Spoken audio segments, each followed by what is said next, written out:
Welcome to episode 17 of the Two Average Guys Sport Podcast. Just a couple average dudes talking about sports. No former playing experience, no former management experience. Literally two average dudes. My name is Sam. This is my co-host here, Espen. Espen, how we doing today, man? Doing pretty good. Guy, we're on the edge of week 6 of the NFL already. It's crazy how fast the season's going along. COVID, the sequel has come back for sports, so that's always nice. Yeah, we got a lot of great stuff for you guys today. Some NBA news, MLB, college football, college basketball, NFL, and then our gambles of the week, followed by a secret, not really secret, guest interview, whatever you want to call it. Shall we go ahead and get started? Let's start rolling. Let's do it. So NBA season ended a couple days ago. NBA news already is head coaches and changing. We obviously know Doc Rivers once had 76ers a while ago. But today we found out a little bit more news about the Clippers head coaching job. Yeah, Tyronn Lue just announced a little bit ago gets a 5-year deal with the Clippers. He was an assistant coach for the last few years with them. I like this move a lot. He was a solid coach in Cleveland. Everybody liked to bag on him just because of, those Cleveland teams weren't great. With that team LeBron took, and LeBron is basically the coach, let's be real here. But I like this move. I think he can relate really well to Kawhi and Paul George, and they could even bring in a couple of free agents and really try and get some momentum going with this Clippers team.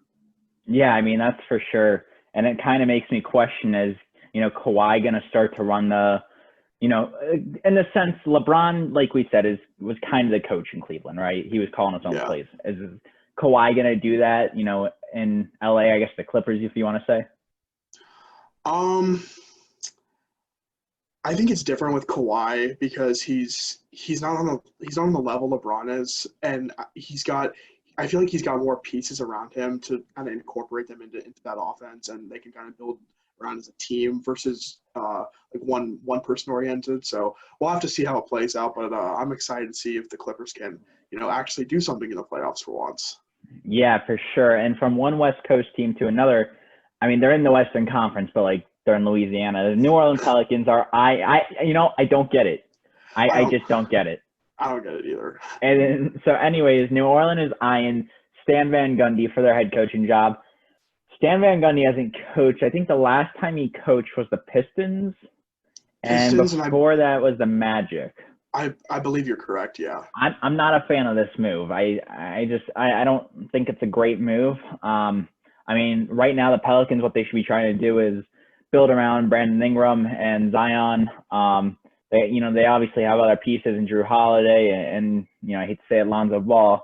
I know you're not a fan of him, but they have other pieces. It's just I don't think this is the right head coach. I think a guy like Brett Brown, honestly, might have been a better selection if they happened to go that route. I'm going to have to agree with you on that. I've never been a Stan Van Gundy fan. I think he's a loudmouth know-it-all who has an older style of coaching that just really isn't suitable in today's game with how fast-paced it is and how offensive-driven the game is played now in the NBA where there's not a lot of defense. I wish they could have maybe gone for somebody younger. They were looking at Tyronn Lue for the coaching job, but it's they haven't settled on him yet. But he looks like he is the leading candidate. Of course, a lot of things can change. I would really like to see a younger coach relate to that young team. Yeah, I absolutely agree with you there. I know it's not the sexiest position. It is New Orleans.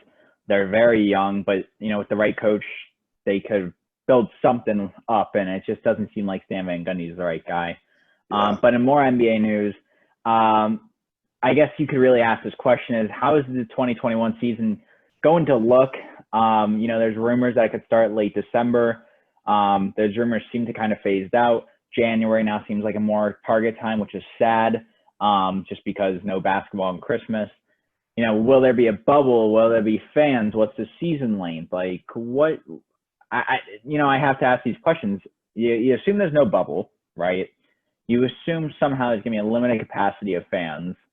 However, how close can they sit? Because NBA is one of, if not, NBA, you're sitting next to the players pretty much or standing next to them. And then season length, you can't have an 82-game season. So, what are your thoughts on this? So to answer each of those questions, how's the season going to look? There's obviously all those questions raised. The Lakers, both the Lakers and the Heat, and a lot of those teams who made the playoffs, they were in Orlando for 3 months. I saw Anthony Davis in an interview with Jimmy Kimmel a few days ago. So you're gonna go back to Disney anytime soon? He's like, nope, not for a while. And then they just, I mean, it yes, they had like a lot of amenities there, but you're still away from your family. You're still away from your home. It wears on you. They were there for over 100 days. I don't think a bubble is not going to bubble's not going to happen. To answer that question for fans, I could see a limited capacity seating. That's the only option we have until we have a vaccine for COVID. So that's going to be that's the fan situation, and then season length. They can't, obviously, like you said, they can't do an 82-game season because if you start in January, that's going to go all the way into July or August. And then we're just going to be back to square one where we are now, where the season is just going to be delayed again. We won't start in January. So you probably have to do, I would say, like a 50 game season, because then that would wrap up in like April, May, and then have the playoffs. Usual playoffs happen in May and into the summer. So, I mean, the truth be told is I wouldn't mind them expanding the playoffs if it is, say, a 50 game season. In past years, when you get around to the All-Star break, it's mid-February, you're already about 55, 60 games in. So you come out and you play about another month and a half, 2 months, about 20 games. So I think if there's a 50-game season, I think you have to really look at, okay, do we expand the playoffs? And if so, how many teams? But it's definitely going to be interesting to see. And yeah, so, sure. Yeah, but, the last NBA news that we have is, I'm sure everyone's heard, but when 2021 free agency comes around, the Miami Heat, who just lost in the finals, are rumored to be going around and searching for Giannis and trying to get him from the Bucks on a free agency. I guess not surprised, but something along those lines. What are your thoughts on Giannis pairing up with Butler and Bam Adebayo? I do not like the move at all. I just don't think it's a right fit. Miami has a good team, but I don't really think they need to add any. For some reason, I just don't see it meshing very well. Giannis, Jimmy Butler's a very me player. It's all about he wants to be a leader. Giannis is the leader. I just don't think you can have two leaders on the same team, if that makes any sense. Yeah, I mean, I absolutely have to agree with you there. It kind of raises questions. Like you said, about egos and stuff. You said, Jimmy Butler's a very me guy. But at the same time, Giannis, as much as he is a leader, he seems to be very humble. So it's just a matter of which one would take a step back and kind of be willing to, let the other take charge, I guess you could say. But yeah. I don't see Giannis leaving Milwaukee. There's always been the stuff with him and Golden State, him and, Dallas, him in LA. And I don't see him leaving a team like the Bucks where they're willing to give him whatever he wants. Yeah. I mean, NBA free agency is going to be a carousel, the coaching carousel. Well, season's up in arms right now, so it's just going to be interesting to follow how this off season will look for sure. Yeah, absolutely. And one playoff just ended. Another one is in the middle of it. The MLB. We're at the championship series. ALCS has not been interesting. I don't, not to be rude or anything, but it's not interesting. The Rays went up 3-0, and Astros took Game 4. That's the ALCS. I will say Jose Altuve had 3 fielding errors in Game 3, and you absolutely just love to see it.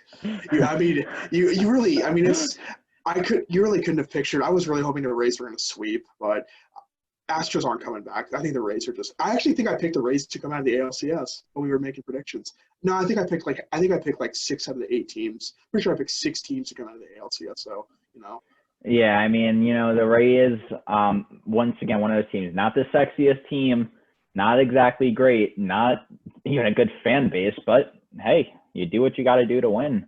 And the NLCS.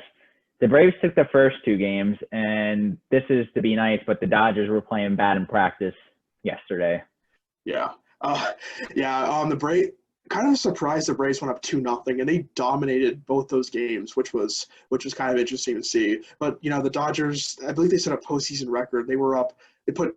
They were 1 run away from the most runs in a game in the NLCS.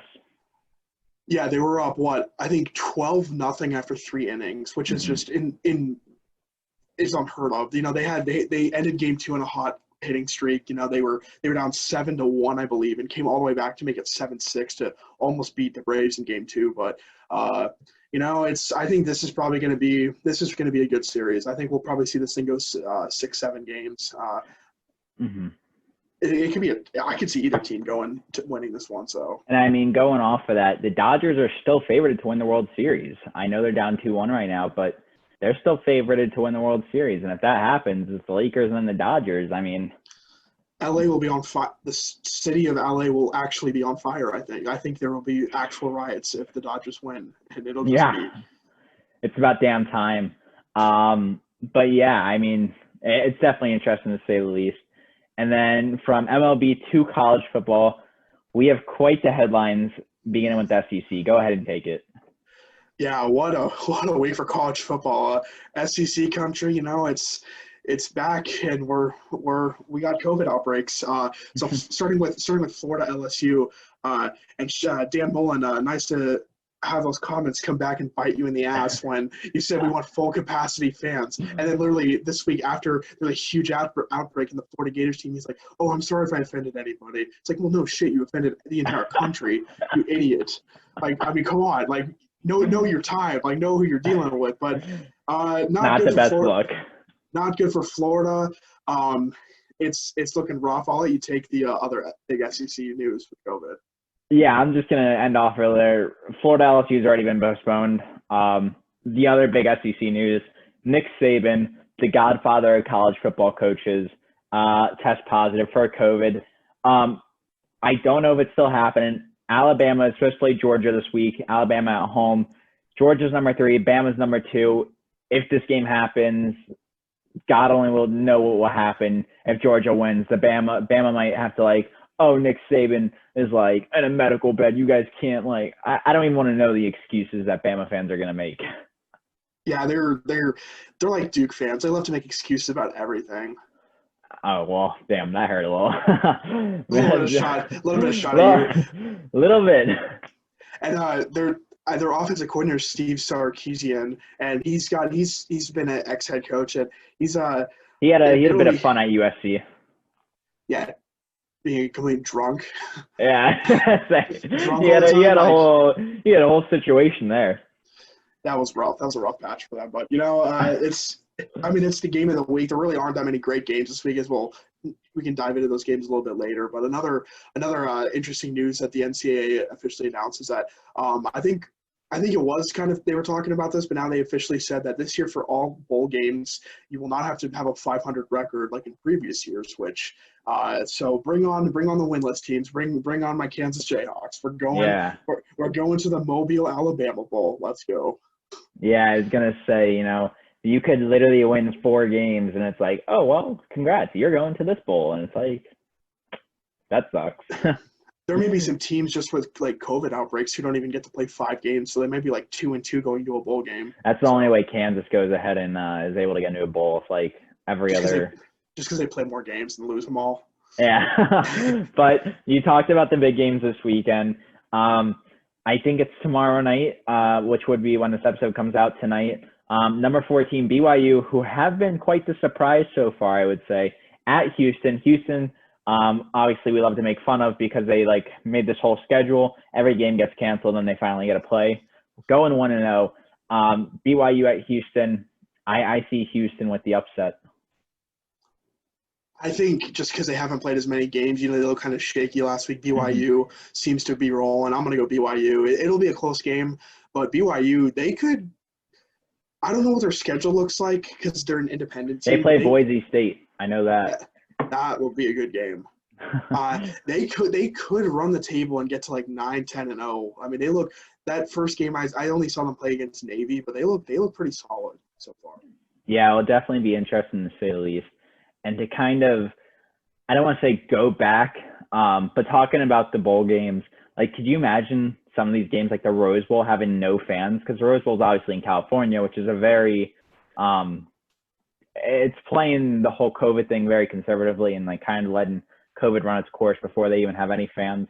Like, could you imagine the Rose Bowl with no fans at any of its games? Or, I mean, not any of its games, but at this game. Yeah, I mean, it's college sports is. I think I don't want to say I'm getting used to having no fans at these stadiums, but we're just I guess adapting to it in a way. It really wouldn't. I don't think it would be that big of a difference from what we've seen already this season. But of course, it's like a huge game, so I mean, let's see. Yeah, I mean, it makes me kind of question. I mean, well, we're going to go back into the games in a minute, but think about like Michigan, think about Ohio State, thinking about like these schools that rely on the energy from the fans. It's like you take them out, and next thing you know, like at the end of the day, it's mano y mano. And like I don't mean, I obviously mean that in a joking way, but it's like whoever the better football team is, they're going to win. Yeah, I couldn't have said it better myself. That's a great way to describe it. But going back to our big games of the weekend, number 11 Texas A&M at Mississippi State. Not a sexy matchup. It's not. Not really. Mississippi State scored 2 points last week, so they lost 24-2. So that was a fun little score. That is terrible. How do you score 2 points? And it wasn't against Kentucky too. Kentucky ain't great, I'll tell you that. Yeah, Kentucky's 1-2, and you scored 2 points, and it's not even because of your offense. That's questionable, man. Give me the Aggies. I'm going Texas A&M all day. Yeah, I might have to go with you there. To our ACC matchup, number 5 North Carolina, who have been steamrolling all year at Florida State. Florida State played close against Notre Dame last week in the first half, and then Notre Dame pulled away. I see North Carolina taking the dub here. I do too. Florida State, they're kind of in a rebuilding phase. It seems like ever since Jimbo Fisher left, they've been in a rebuilding phase ever since Jimbo and Jameis. They haven't been able to get back to that superstardom. Hey, lick that W, man. Lick that W. A W. Licking the W. It's not a good matchup.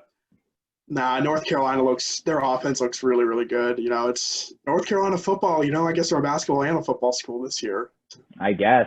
Another school, or I guess another kind of big game, Boston College at Virginia Tech. Virginia Tech is ranked number 23. They have had quite the year so far. I have to go Boston College in the upset. This is a good game.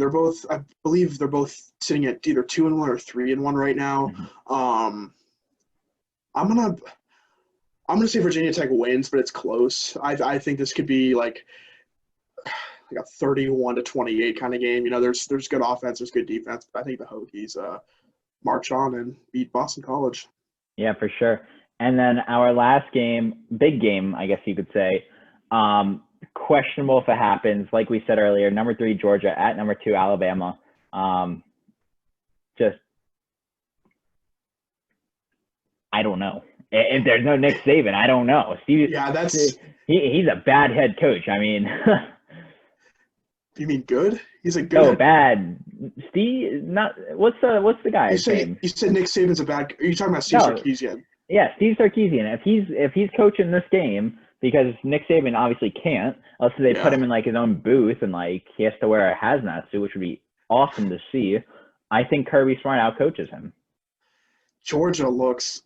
Georgia may be the second best team in the country behind Clemson. That defense looks damn good so far. They play that mean bulldog style defense. No Nick Saban. I'm actually going to go upset here. Georgia beats Alabama in Tuscaloosa. I'm going to pick the Georgia Bulldogs to win in an upset. Yeah, I have to go with you there. And then, from big games to underrated games, number 15 at Auburn against South Carolina. Did Auburn win last week? I don't remember if they won. I think the only reason I put this down is because I think South Carolina gets the upset here against Auburn. Nah, South Carolina, they're not great. I'm going to go Auburn. Bold. And then our last game, once again, not a sexy matchup, but I think it's actually going to be decent. Ole Miss at Arkansas. Ole Miss did play really, really well last week against against Alabama. I think Ole Miss has a shot here.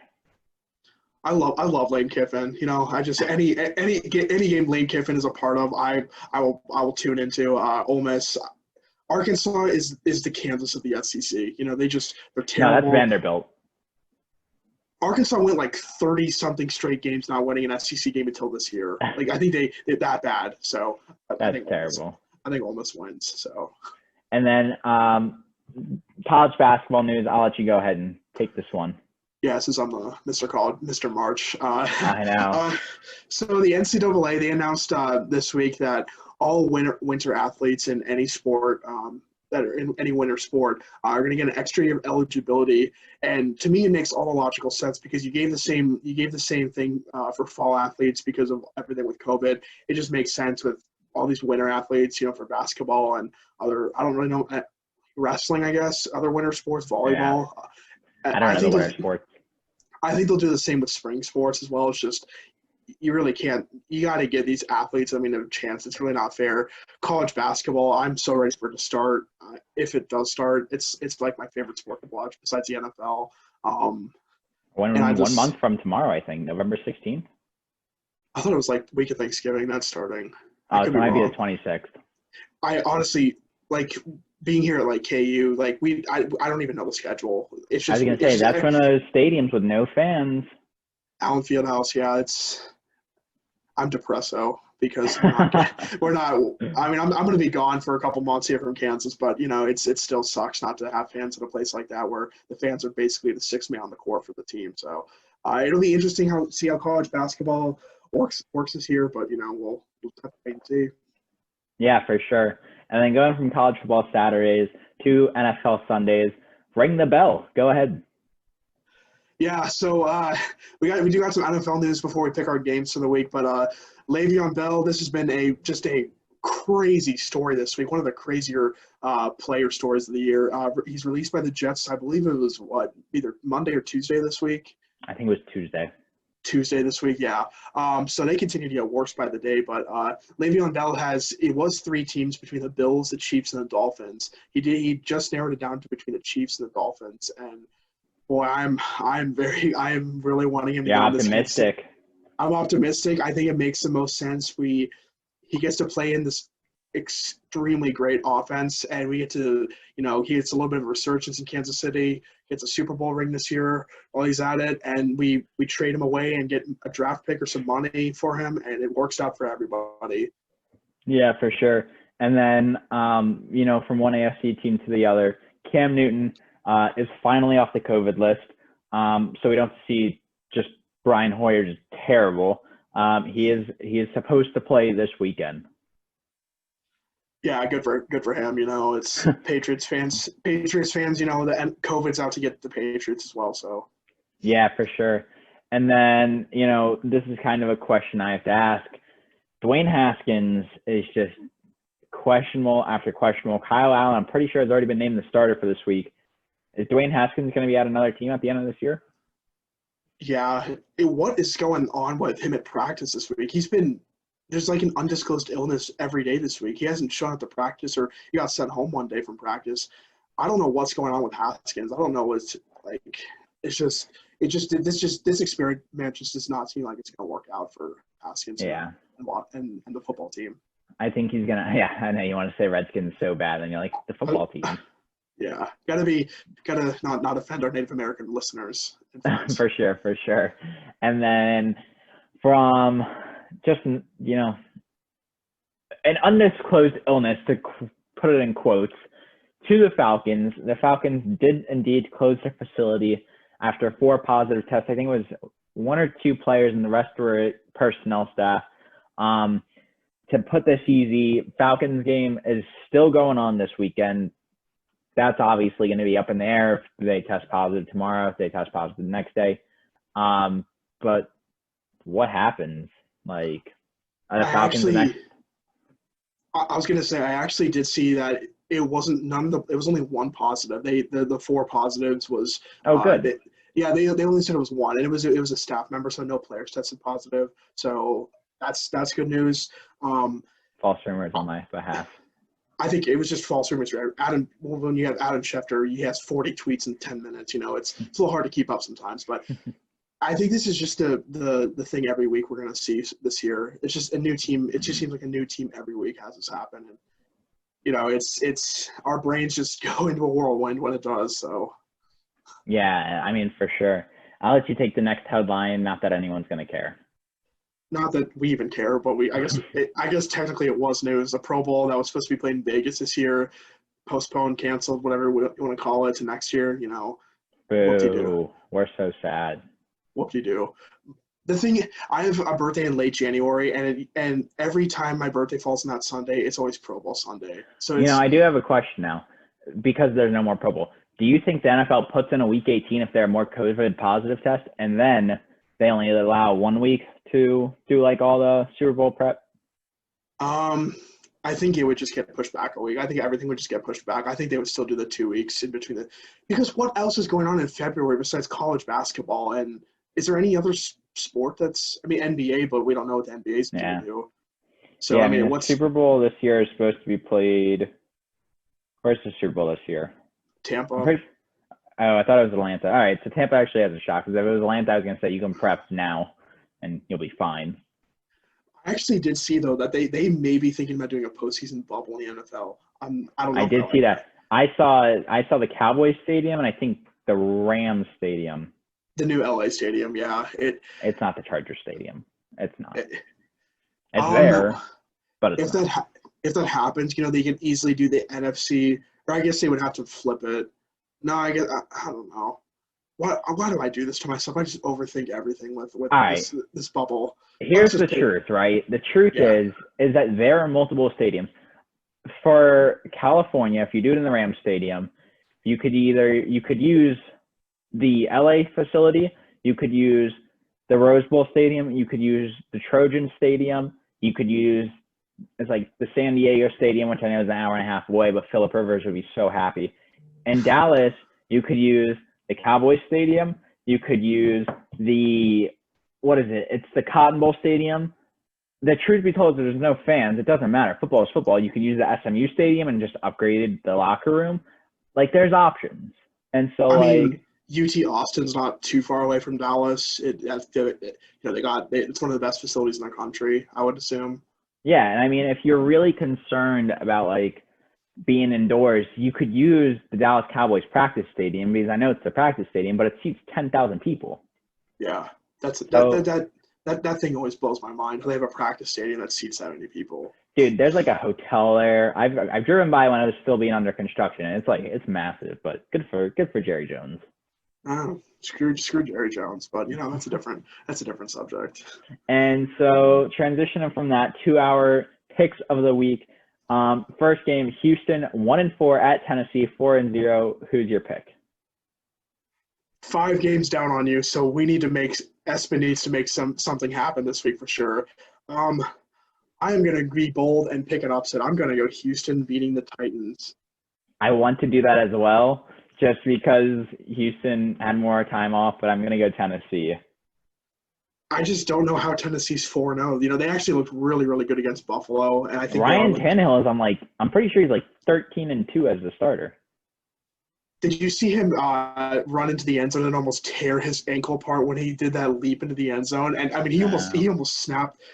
It was a celebration move, but don't talk to me about snapping ankles. Sorry, too soon. Sore subject. Yeah. Next one, Cincinnati 1-3-1 at Indianapolis 3-2. Give me your pick. You go first. We alternate. Dude, you're 5 games down. I got Indy. I got Indy as well. I'm not picking Cincinnati. It's just... Next 2 terrible teams. Minnesota did look a little bit better. Atlanta 0-5 at Minnesota 1-4. I got Minnesota here. I'm going to pick Minnesota as well. These are the 2 teams that have screwed me the most this year, so it's only fitting that they play each other. So I'm going to go Minnesota. Atlanta, I've convinced myself Atlanta is one of the worst teams in the NFL. They are terrible. Next game, Denver 1-3 at New England, who is 2-2. Give me your first pick. New England all day. Denver's not a great football team. They don't have Drew Lock. Cam Newton's back. Patriots win by a lot. Yeah, I'm going to have to agree with you there. Not a sexy matchup. No one cares about it, but give me New England. Yeah. I can't pick Denver, man. I can't really either because I'm a Chiefs fan, but whatever. Next one is Washington at 1-4. Washington at New York Giants. Giants are 0-5. The Washington football team is 1-4. Do the Giants get the first one, man? Giants looked really good last week. I got the Giants. Yeah, I was gonna pick. I got to pick the Giants though. I think I think Daniel Jones and them, they actually haven't looked as bad as I think are making them out. The Giants have like the 5th ranked defense. It's their just defense, their offense sucks. Their defense ain't bad at all. If they can hold, and Washington has no offense, so it'll probably be a 6-3 final score, so the Giants will win. Yeah, for sure. Next game is Baltimore 4-1 at Philadelphia 1-3-1. Philly coming off a really close game against Pittsburgh. Baltimore just kicked the shit out of the Bengals. I got Baltimore. I'm gonna go Baltimore as well. Philly ain't a good team. NFC East is not going to be a great week for them, I don't think. Let's just say that. Next one, Cleveland, who is 4-1 at Pittsburgh 4-0. I have Cleveland in the upset. I know you wanted to take Cleveland, and you was going to take Pittsburgh. I don't have to, but you don't have to, but it's like you got to pick a couple of games against. The thing is, I really want to pick Cleveland, but I just for our bet's sake, I'm gonna go Pittsburgh. I'm gonna basically whatever you were gonna pick, I was just gonna do the opposite. So I'm gonna go Pittsburgh. I don't want to. I don't like Pittsburgh. I like this Cleveland team more, but I'm gonna pick Pittsburgh. Damn. Next game, Chicago 4-1, the surprise of the NFC so far at Carolina 3-2. Give me your first pick. I think this is going to be like the San Francisco team from last year. This is the surprise team of the year in the NFL. Everybody was thinking this team's going to be like a 6-8 win team. Bears are going to roll and beat Carolina. They get to 5-1. This Bears team, they might go like 11-5 this year. That's how good they are, I think. I'm going to have to agree with you, man. I know you don't want to hear that. I've done a 180 on the Bears team. I like Matt Nagy. He used to be with the Chiefs organization, offensive coordinator. I like Nick Foles. Give me the Bears. Yeah, I'm gonna have to agree with you there on the Bears. Next one, Detroit 1-3 at Jacksonville 1-4. I got Detroit in this one. I'm gonna go Detroit as well. Jacksonville's not a good football team. Let's just say that. Yeah, I don't know how they beat the Colts in the first week, but like good for them. Next game, 0-5 Jets at Miami 2-3. I got Miami. I mean, do either of us pick the Jets all year long? I don't think even against Miami, who's not great, but Miami. I picked the Jets like 2 weeks ago against Denver, and they screwed me over. Yeah, Miami. Denver Broncos. If Miami gets to 3-3 here, they're knocking on the door in the playoff picture a little bit here in the AFC. Yeah. So. I mean, the truth be told is New England obviously is 2-2. Bills are going to pull away most likely. I mean, Miami has a shot. Yeah. Yeah. Who'd you pick? You picked Miami? I'm going to go Miami. No chance in hell I picked the Jets. I think this is a low-key good game. Green Bay 4-0 at Tampa 3-2. I'm going to let you pick first. That's fair. Because I know you want to probably do the opposite of what I'm thinking. I think both teams can win this game, so I'm going to let you pick. Brady versus Rodgers. The Pack undefeated season ends right now. Tampa gets to 4-2. Tampa Bay wins against Green Bay. I know you want to pick Tampa. I wanted to pick Tampa, but I'll pick Green Bay. You don't have to. Give me Green Bay 4-0. You can play it safe, and just. No, give me Green Bay.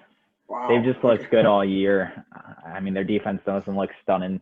I'm pretty sure Devontae Adams is coming back, and if that's the case, it'll probably go like 225 and like 3 touchdowns. Yeah, let's see. Sunday night game, the Rams at San Francisco. Rams are 4-1. San Francisco is 2-3. San Francisco was obviously terrible last week. Garoppolo got benched for Beatherhard. Sorry, my apologies. I got the Rams. I'm gonna pick the Rams as well. San Francisco, I think I've seen that they're thinking about moving on from Jimmy G at the end of this year, which San Francisco is such a weird team to me this year because a couple of years ago they went 4-12. Last year they were 13-3 and had their defense basically got them to the Super Bowl. Their running game. They're just a weird team to me this year. I mean, injuries are a huge part of the season as well for them. But I'm gonna say this: if Jimmy G is not on the 49ers next year, that is a huge mistake for them. B, he very well potentially could go back to New England, and if he goes back to New England, he's going to do a lot better because he already knows the system, all that. Jimmy G, I think, is a top 15 quarterback in this league with the right system, and he doesn't need to be passionate every single play of the game. I just think he has an opportunity elsewhere if it's not with the 49ers. He reminds me a lot of Alex Smith in a way. He's not super flashy as a quarterback, but he won't make a ton of mistakes. I mean, of course, he had a couple of picks in the last game last week, but yeah, but if he goes back to New England, he won't be able to get playing time because Cam Newton's probably the starter I don't think Cam Newton is a starter there for a long time. I feel like Belichick is one of those coaches where it's like he wants to run a really traditional offense, and he doesn't. I mean, I'm sure he enjoys having Cam, but I don't think it's like, oh, I love having Cam Newton as a runner. Yeah. But and then we go into our game on Monday, our Monday afternoon game, little Monday afternoon special kicking off at 5:00 at. They finally moved it from 4:30 to 5. Yeah, it's 5 Eastern. So Kansas City and Buffalo. This is a great game. It'll be nice to have Le'Veon Bell on the team and have him suiting up for us. You're ballsy to say they're picking him up right now. He won't. If I was kidding. If he gets picked up, he won't play that soon. He has to learn the system. But Kansas City, I think they're going to play absolutely pissed off with how they played. This is such a tough game to pick, though. I'm gonna go Kansas City, though. I have to agree with you there. I know you don't want to hear that, but I think as both teams are going to play pissed, I just think that Kansas City is just going to come out and run the score up. And Buffalo, I mean, they did not look great on Tuesday against Tennessee. So that's also the thing. Like, Buffalo didn't have as much time to prepare because they were just such an uncertainty. And then our Monday night game, Arizona at Dallas. Arizona is 3-2. Dallas is 2-3. A tough game, but I'm pretty sure Arizona lost last week to Carolina. And then the week before that, they lost to they started 2-0. Then they lost to Detroit and then beat Arizona. Beat the Jets. I think this team isn't as legit as I thought they were. I think Dallas with the upset. All right. Well, literally, whatever you were going to pick, opposite pick again. I'm going Arizona. I can see. Like you said, this is another tough game to pick. I think. Andy Dalton's not a bad backup quarterback at all. They still have a really great offense. Their defense is what worries me the most. That's the thing. If they can't contain Kyler Murray, it's like, oh shit.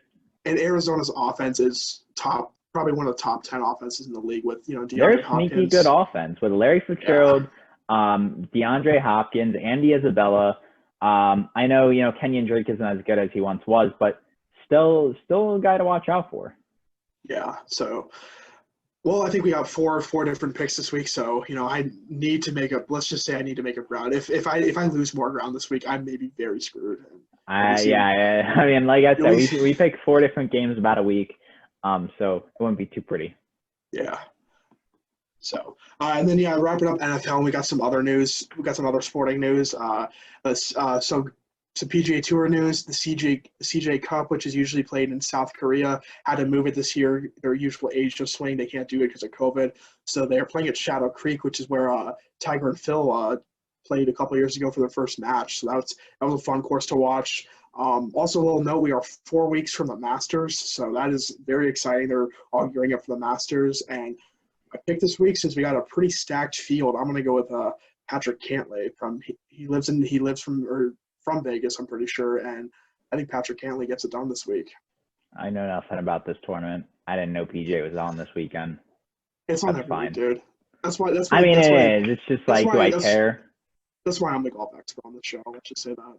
Well, going across the pond, we have Premier League action. I mean, let's just take a step back and talk about soccer in general right now. Cristiano Ronaldo tested positive. Some EPL players have. Weston McKennie, who's an American. Not too promising, but the Premier League is on. Finally back from international break. Everton versus Liverpool. The Merseyside derby. I think upset Everton. But like, I don't know. Everton is leading. They're undefeated. They're 4-0-0. Yeah, they haven't lost yet. I hate Liverpool, so just go Everton. Yeah. Next one, Man City at Arsenal. This is going to be a draw. I was 2-2. gonna say the exact same thing. 2-2 draw. It's just one of those things. Yeah, and then the last one that we have is Newcastle versus Man United.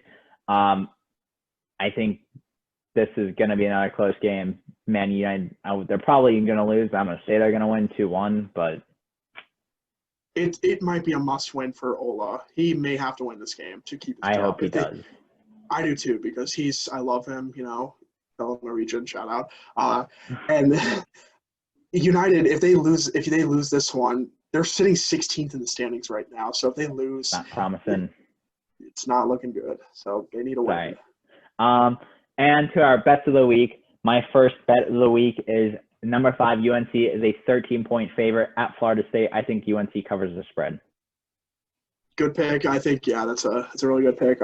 Another ACC game, Boston College at Virginia Tech. I said it was going to be close. Boston College, 12-point underdogs. I think they do cover the spread themselves, and it's probably within a 6-7-point game, I would say. Interesting. My next game is Bengals at the Colts. The Colts are a 7.5-point underdog. I'm going to say Bengals are going to cover the spread. I don't think they're going to win, but I think they'll cover the spread. Yeah, that's a good pick. And then my next pick is NFC East matchup, Washington at the Giants. I think Washington is a slight favorite over the Giants, but I'm going to pick the Giants straight up. Give me the money line. The Giants will find a way to get a few wins this year, so I think this is going to be one of those weeks they do. Yeah, and then my last bet of the week is Liberty versus Syracuse. Liberty is 4-0, guys. Keep an eye out for the Christian gods. Over-under of 52.5 points. I have the over on this game. Here's another over-under. Here's another over-under. 52.5 Bibles brought to the game. Over or under? Over. Yeah, I think I guarantee you Liberty had a field day when Florida was like, yeah, you can't wear that Tim Tebow, you're John 3:16. I bet Liberty was like, oh, we're going to wear it. Like, they didn't have football then, but if they did, they actually probably had FCS. They were probably like, oh, we're mad. They can't say we're pissed because that's a cuss word, and like. Can they say ticked? Or is that, probably not. They probably can't. Because that's probably like a synonym of the word, and it's just like, oh, well, it still has a derogatory meaning. Interesting betting game. I don't think many people will be betting on that one. But my last game is the Rams. Only 3-point favorites at San Francisco. When I saw this, I was a little bit shocked. I thought they would be like a 7 or 8-point favorite. So I'm taking the Rams. I think they are going to beat San Francisco pretty solidly. So give me the Rams in that one. Yeah, for sure. And then give a little shout out / introduction to our special guest. Yeah. So coming up next, of course, we're fortunate to get our second interview. Our friends with Cleveland Sports Talk, one of their top writers, Rommel Thorpe. We got the chance to interview for about a half hour. Absolute fun interview to talk to. He's very, very knowledgeable about Cleveland sports. Shout out to his show. You can watch them on Facebook Live on Sunday nights at 8 o'clock with Mel and Smooth, 4th and 15 podcast. I had a lot of fun talking to him. He's a really knowledgeable guy, fun guy to talk to. We had a lot of good back and forth with Cleveland sports, and even threw out a little New York question in there at the end when we interviewed him. So, yeah, I can't say thank you enough to him. Yeah, it was fun talking to him. So, yeah, like he said, be sure to check out their show 4th and 15th with Mel and Smooth, 8 p.m. Facebook Live, and then the podcast comes out on Tuesdays. It's the same episode, just comes out a couple days later. But shout out to Mel, shout out to Cleveland Sports Talk. And great episode. Yeah, great episode. We got a few more interviews coming up, so we're definitely both excited about that. We got some big things coming for our viewers. So it's an exciting time to be an average guy. Yeah, for sure. Stay tuned for the podcast / interview from Rommel and Two Average Guys. Yeah, it sounds good. Well, see you later, Sam. All right, see ya. All right, so we are here with Rommel Thorpe of the Cleveland Sports Talk blog podcast. We'll go keep it short, keep it simple. The media site, all Cleveland sports, Cleveland Indians, Cleveland Browns, the Cleveland Cavs, and so like I said, we're here with Rommel Thorpe today. Rommel, how you doing? Good to be here. Thanks for having me on. Yeah, for sure. So just tell us a little bit about your background first. I'm originally from Cleveland, born and raised. Not much to tell. I was a football player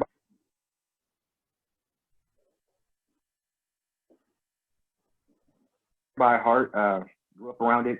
Had family. I got into sports writing about my sophomore year in college. I actually wrote for our school paper. My first real big article was why we didn't have a football team, and it skyrocketed from there. I started writing for local adult, amateur, or semi-pro teams, and I just finished that up after I finally retired from playing myself. And I'm also co-host of the podcast 4th and 15 with Mel and Smooth.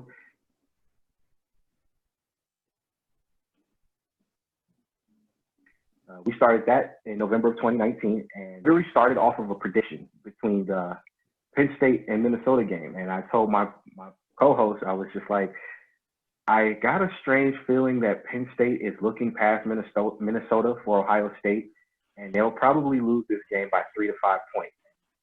Lo and behold, they actually lost by 5 points, and here we are now. I started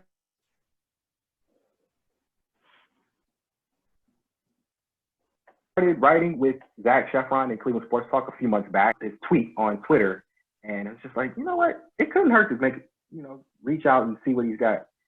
And he asked for a writing sample. I sent him one, and he's like, I'd love to have you on. And I was like, cool. Anybody, writing about anything from the Browns to LeBron to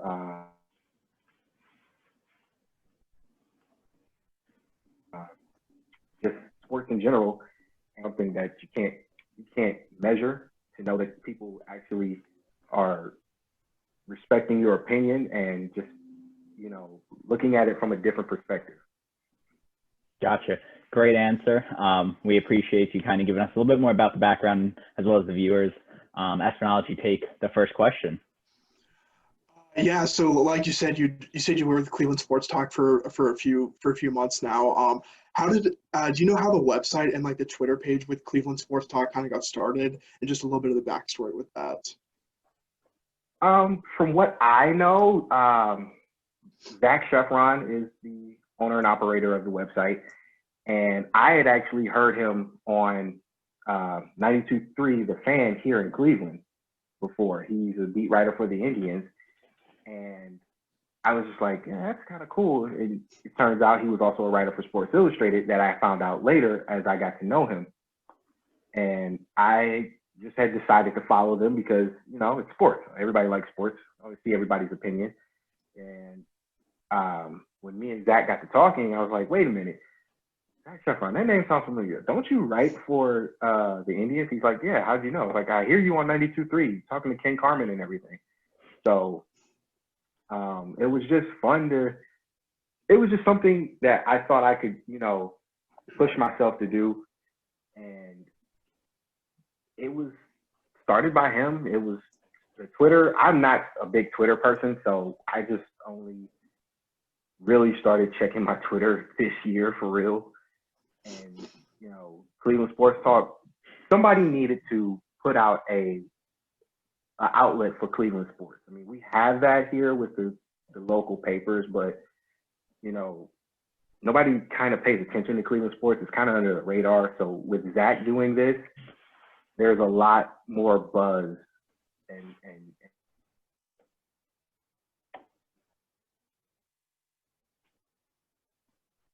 interest in Cleveland sports from it's actually just taken off better than anybody thought it could. Gotcha. That's a great answer. Kind of how he got started and how you found out about him. Now, that being said, what do you find is the biggest challenge writing for Cleveland Sports Talk? Not writing about other teams. And don't get me wrong, we always get an opportunity to write about, who we think should be noticed, like in whatever sport, basketball, baseball, hockey, football. But me personally, I'm a Steelers fan. And, you know, as a journalist, your first responsibility is to be an unbiased person. And I have to take that into consideration. And that's for me, that's the biggest challenge I have, is to take into consideration you're not just going to be the only one reading this. People have to see it from both sides. So as I started writing for the Browns, I was like, okay, it makes sense now, because I'm normally making fun of the Browns. Now I have to actually study the Browns, study the Cavs, study the Indians. I was already an Indian fan anyway, but you know, you have to look at it from different sides of the spectrum when you're a player, as opposed to being just a journalist now. So having to look at, you know, different scenarios of what could happen, what did happen, that's probably the biggest challenge for me, because I'm usually just like, yeah, the Browns suck, the end.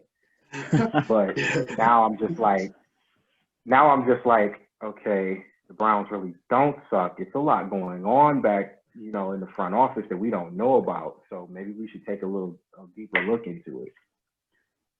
Gotcha. Yeah, and I mean, being a Kansas City sports fan, I mean, I would find it extremely hard to be unbiased towards Kansas City sports, just because I've grown up around it my whole life. So I could definitely see how that could be a challenge. So. Oh yeah, but it's not as bad as it once was, because when I got started with it, I was actually doing my research on the website, just going through, and I was like, yo, it's a lot of Cleveland stuff here. I don't know if I can match with this, but I'm just gonna say screw it and throw the hat all the way in. Yeah. When I originally started, it was more of a Brown suck, Cavs suck. We know this. Now it's why do they suck? What's going on that I feel like they suck?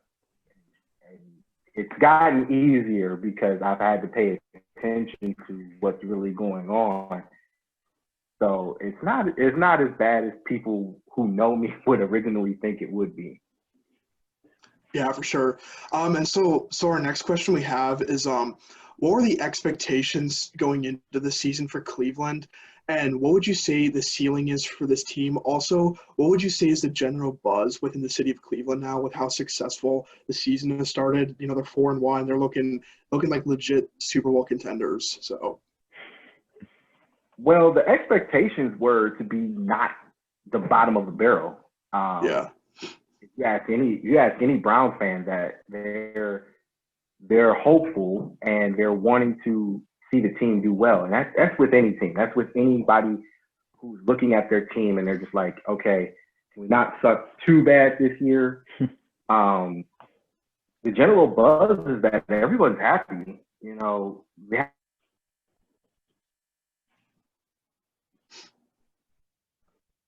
haven't started like this in Cleveland since sidelines coaching the Browns. So that was back in '94. Think about how long ago that was. It's not a bad thing to see this, though, looking from the outside looking in. It's not a bad thing to see the Browns do well, because now it's not just a Baltimore or Pittsburgh's going to take it. It's more of a, you might want to watch Cleveland because they're sneaky.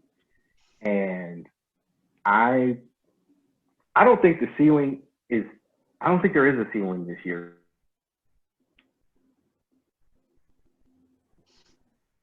Because when you watch these games and when you watch jail from week to week, it's more of a, what's going to happen when this team finally clicks? And that's the thing that I don't think people really understand with the Browns this year, is that, you know, you got a lot of firepower on the Browns as a excuse me. Hey, let's go. Sorry about that. You're all good, man. It's all good. People don't understand that, you know, that trade with Odell, the signing of Myles Garrett to the big contract, these are all things put in place to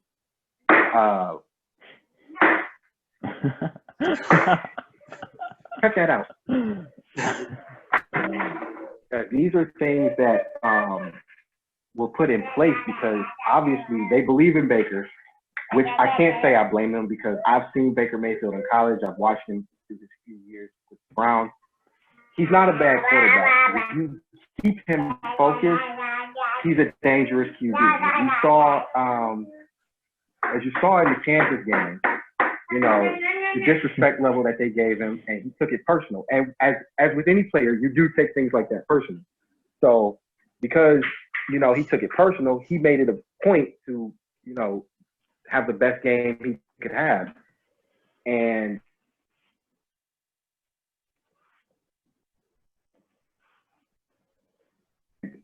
once you saw that and you knew the Browns needed it, it was a perfect fit, in my opinion. The sky's the limit for the Browns, to be honest. If you really pay attention to the games, they lead the league in turnovers and turnover margin. They haven't done that in a few years. They're averaging 37 points a game, which is something they haven't done since the late 80s. So me personally, I'm expecting the Browns to be a playoff team. I don't see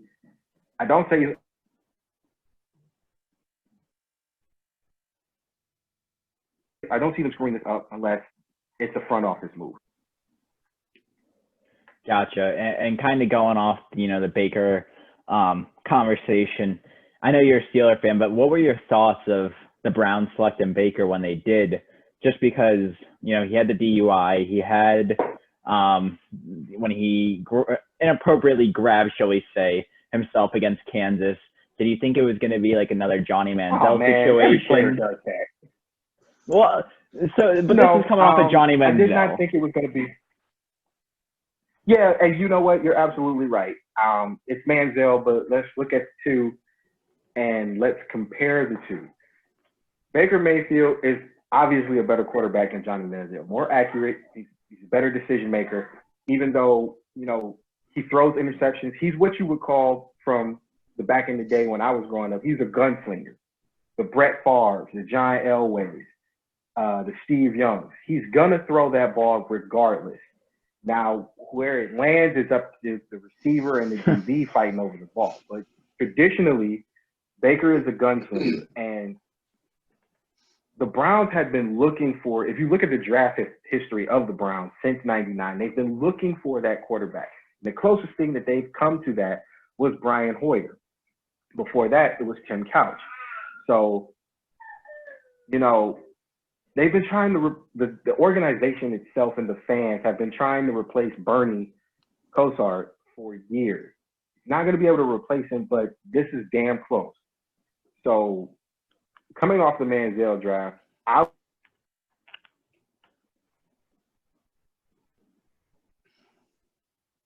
was skeptical because I didn't think the Browns found out that they had picked Baker. I was like, oh, shit. Now we have to worry because if they put some receivers around him, this could turn bad for the rest of the division. Lo and behold, you end up acquiring Jarvis Landry, Odell Beckham, Hollywood Higgins to an extent. David Njoku's become one of the better tight ends, and then you'll get Austin Hooper to help him out. So he's complimented now.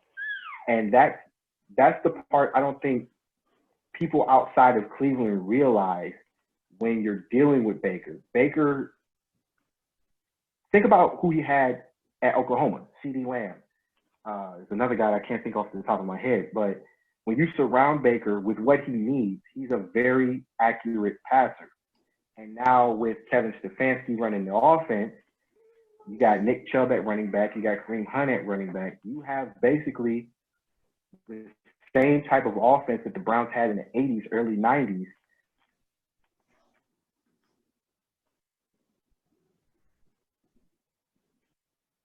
To where you can bounce out the run end. All your defense has to do is just generate a couple turnovers every game, get a couple sacks every game. That shouldn't be hard, and it hasn't been hard. So I'm pulling for the Browns, especially for this Sunday, because Browns-Steelers rivalry has not been fun to watch at all. But with Baker and what happened last year between Myles Garrett and Mason Rudolph, I'm excited. This game should yes, it's a horse. This game should be exciting, and I predicted this in a piece that just came out today, actually. It's either going to be a shootout or it's going to be a defensive game. It all depends on who has the ball and who can control the clock. Yeah, we're definitely excited for this weekend, and it should be a really thrilling game either way. And on our show, we always cover NBA to start the show, and kind of transitioning to basketball a little bit. So obviously the Lakers just won the championship on Sunday, and we know LeBron, of course, he was a Cleveland Cavalier. So one of our question is obviously it was tough to see him leave for Miami, but does winning a ring with Cleveland a few years ago make it easier when he left the second time to go to LA? What just your thoughts on that? Okay, let's backtrack a little bit. Let's look at reality. No, and I'm not being funny about this. I have to be logical about, the whole scenario. Let's look at reality. LeBron got drafted in 2003, immediately makes an impact at the Cavs. They slowly begin to, progress to the playoffs. Who did he have at that point that you could say was a threat besides him on those Cavalier teams? Nobody. Nobody. Yeah. Outside of Zydrunas Ilgauskas, he had nobody. Larry Hughes was too old. Eric Snow never had it. I'm missing a couple people. Daniel Marshall was kicky. He was wishy-washy, inconsistent. Those aren't guys you can really win with. Not a championship. You can make it to the playoffs. You can make it to the second round possibly, but you can't win a championship with them. So when he left the first time, you have to sit back and understand. At that time, there were so many free agents that were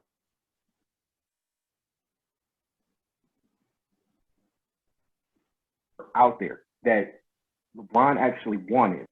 Not Dwight Howard, but Amari Stoudemire. Guys who have shown they can produce, who've shown they can win, been to the playoffs before. You don't have to carry the load. LeBron had been carrying the load for the Cavs up until 2010, correct? So with that being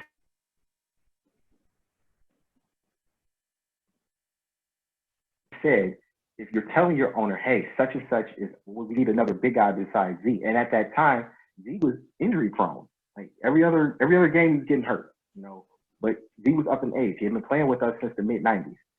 So when he left the first time, it was a business decision. He had to make that decision. He had to leave and go to Miami. And I'm not saying that as a LeBron fan. I'm saying it as a player. Once you see that your front office does not want to help you, and you're also supposedly serious about, winning a championship, and I'm saying I need help, and they don't get it, then it's on the owner at that point. Give me 1 second. Beat it. Sorry about that. But it's on the owner at that point. And when he left, his contract was up. He didn't owe anybody anything. He didn't owe an explanation. His contract was up.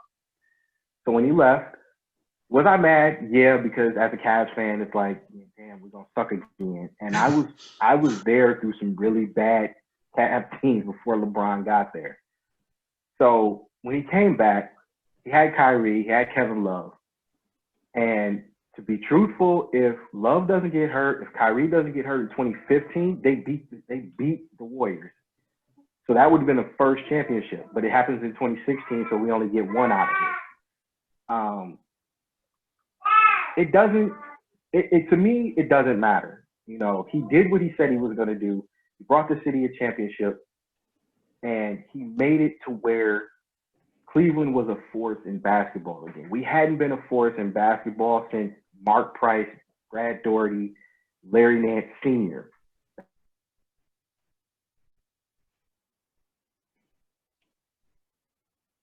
That was the early 90s. All those guys had been long gone by the time. After they won the championship, I didn't really care. It was more of a, can we stop beating him up because, he's not Mikey, if that makes any sense. And, you see that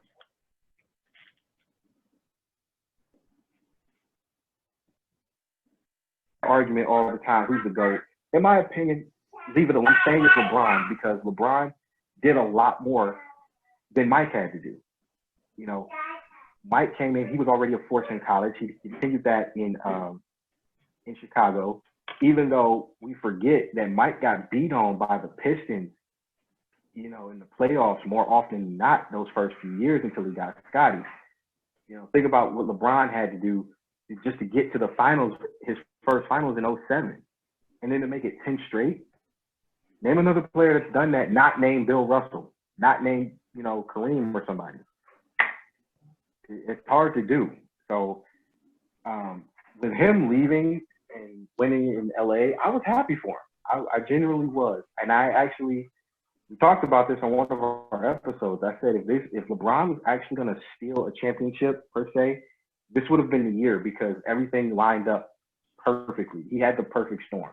Got AD. You know, it's unfortunate with the passing of Co-Vid because they were good friends, but you know, he had a lot of motivation, especially being snubbed for MVP again.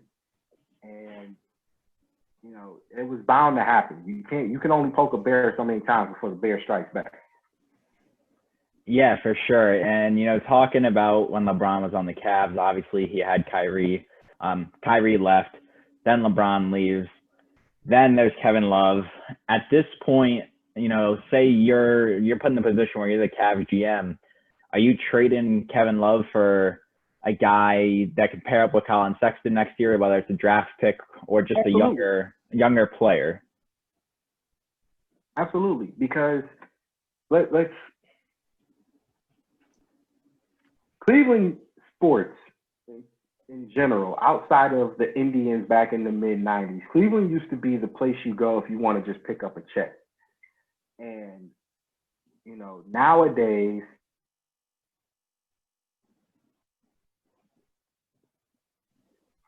with everything being, guys are still trying to build. It's a slow build, but it's a build nonetheless. And you got to get younger. You have to, you know, especially with Brooklyn having Durant and Kyrie. The Raptors are obviously going to be another favorite in the East again next season. The Celtics don't really fall off too hard. You know, you have to do something to bring talent in that can help you win.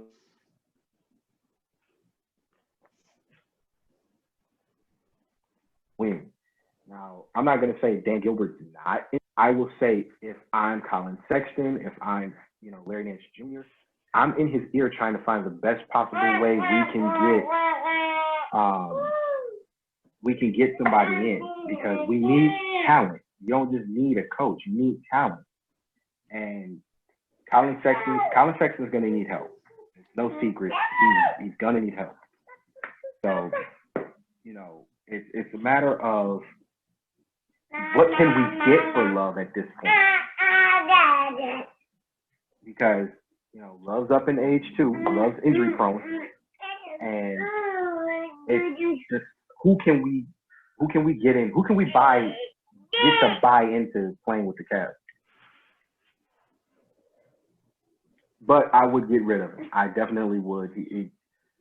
It's not worth the money that they're going to spend on him or that they have spent on him, especially now, 4 years removed from a championship. You know,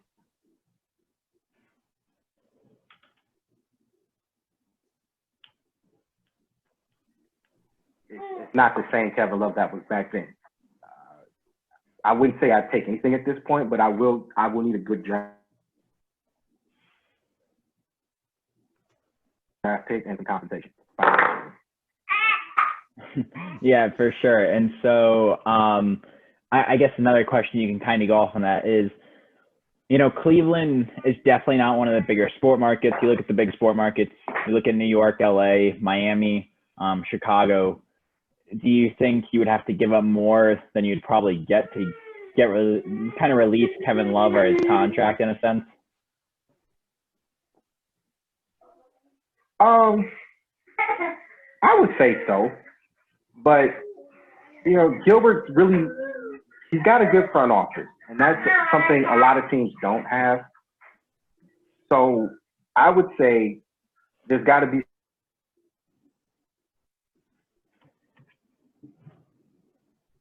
some kind of deal that can be worked out. You know, if we can get Kevin Love shipped somewhere for a decent price. Yeah, for sure. Espen, do you have any more questions? No, I mean, you nailed everything we wanted to ask. You know, love talking about Cleveland sports. You guys are one of our first follows ever on Twitter, Cleveland Sports Talk. So, I mean, we're brand new as a podcast, so we've only been around for a couple months. So, we appreciate the love on Twitter, and it was really good meeting you and having you on the show and hearing you talk about what it's like writing for a Cleveland sports media company. Oh man, it's not a problem. And here, you know what? Here's an interesting stat for you guys. Because everybody talks about how LeBron brought back the first championship in Cleveland since in 40 years or something like that. But what people don't really realize is that there was a team that actually was bringing in championships in Cleveland before LeBron got here. And that team was the Cleveland Crunch. It was an indoor soccer team that we had for, I think, 20 years. And they had been winning championships. They won 3 from 94 to 99. So a lot of people don't pay attention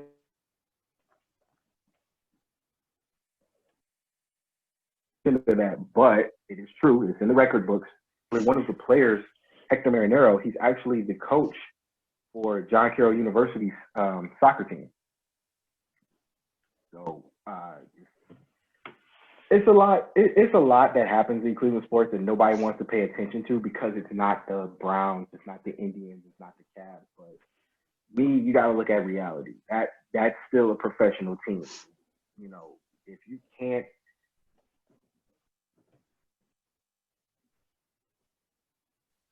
wake up and do the same thing that everybody else is, you're one of the few that can do it. So, you know, it's one of those lost treasure type of things. But I enjoy stuff like that, and you know, writing for Cleveland Sports Talk, doing our podcast, being on this one is it's fun. I love it. I wouldn't trade it. I honestly wouldn't. Yeah, that's awesome. We appreciate it. My last quick question is, who has the worst record, the Giants or the Jets at the end of the year? Both. Honestly. both 0-16? 0-16. I'm being honest with you. I can't see either one of them unless they play each other. Then somebody has to win. But I don't. You know what? They just might. But 0-15-1. Call a spade here.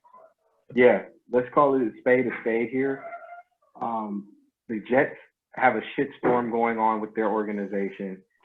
The Giants are basically they're playing from behind most times.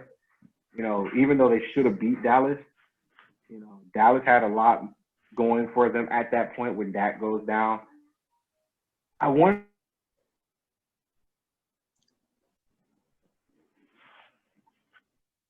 to say New York gets 2 wins. The hard press Barkley, that hurts your running game a lot, even though you did pick up a running back who's more than able to carry the load. But, you know, Barkley adds a different dimension. The Jets just released Le'Veon Bell today, so, you know, you don't have a running back now, and you don't have anybody really to speak of to help out Sam Darnold. I'm going to say the Jets have the worst record at the end of the season. Adam Gase gets fired, and they just really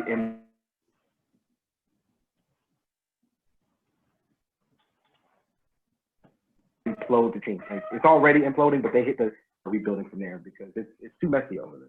It's too messy, and who do you have that can help you win besides the quarterback? You let go of your safety. You let go of Le'Veon Bell. Your coach, everybody hates your head coach. Everybody hates Adam Gase. They won't say it, but everybody hates Adam Gase. And truth be told, I didn't think he was the right fit for that team anyway because it was a shitstorm in Miami. He was part of it. He wasn't the whole cause of it, but he was part of it. I don't see the Jets pulling it together in time to get at least one win. The Giants, on the other hand, they're fighting. And, you know, you you don't really have to say that about the Giants because you're watching the games. The games aren't that bad with the Giants, but they're fighting. They're actually trying to win. They don't want to be, that doormat this year. But given the circumstances, they might have to be. They're already playing in the weakest division in the NFL. If you look at it, two and three is taking over the division right now. The Cowboys are literally in first place with a losing record. So, and before that, the week before, the Eagles had the division lead with the worst record. You were 1-2-1. So Jets finish. I'm gonna say 1-15. They'll find a way to get a win. Luckily, I give the Giants 3-13 because they're good enough to get a win. Not against a popular team or a power team, but they're good enough to get a win. It'll probably be against the Bengals because the AFC North and the NFC East are playing each other this year. So it'll probably be against the Bengals. One win. I just don't see enough from the Giants offensively and defensively to say that I give them 6-10. No, I don't. I'll give them 3-13 to be generous, but I don't see them finishing at the bottom like the Jets will. I think the Giants have more pride than that. Thank for Trevor. We like we said, we appreciate you coming on. Obviously, you have your hands full, so we couldn't be more grateful to have you on. And yeah, we appreciate it. Thank you. I'm glad to be here, man. You guys, anytime you need me, I'm here to talk. You can check us out Sunday night. Our live streams are Sunday night, 8 p.m. Our audio shows we do from time to time are always dropped on Monday at 12 p.m.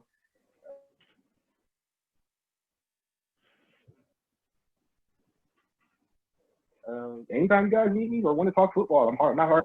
And I'll say this: the best thing about sports talk is that nobody can really argue with you because everything you say in sports has a statistic to back it up. That's the best thing about this. Yeah. Because, it's not politics. It's not politics. It's not social issues. It's something that we can all interact with and not have to kill each other over. And that's the beauty of sports. It brings everybody together. Amen to that. Yeah. Yeah, that's for sure. We appreciate you coming on, like we said. And we'll let our viewers know to check you guys out on Sunday night at 8 o'clock. All right. Appreciate it, guys. Yeah, take care. Have a good one.